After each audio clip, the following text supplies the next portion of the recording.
I was in the middle of a hotel room, the sheets tangled around my waist, when the door burst open. My heart dropped. It was my wife, face pale with fury, keys still clutched in her hand. And right beside me, barely covered, was the woman I'd been seeing for months, the one I thought was just a wild fling. The air went thick.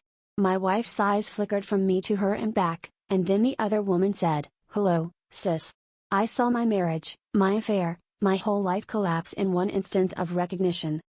Turns out, the woman I'd been sneaking around with was my wife's estranged sister. They hadn't spoken in years, something about a family rift I'd never bothered to ask about.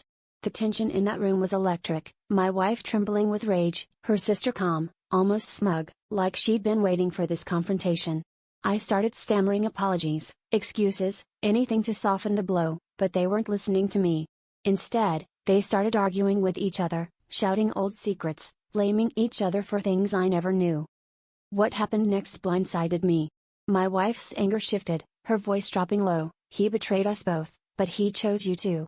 Her sister just shrugged and slid closer to me, like I was some prize in their decades-old feud. Suddenly, they were both talking about me, my habits, my flaws, the way I'd lied to each of them, almost like I wasn't even in the room. They weren't hating me, they were fighting over who got to keep me, each one using my mistakes as ammunition, but neither willing to let go. I stood between them, realizing this wasn't about love at all but about winning, about not letting the other sister have what the other wanted. The sick twist, I'd become the battleground for their broken bond. I never felt smaller, or more trapped, than in that moment. And as they stared each other down, I finally wondered if the real betrayal was mine, or if I'd just been a pawn in a war that started long before I ever walked into their lives.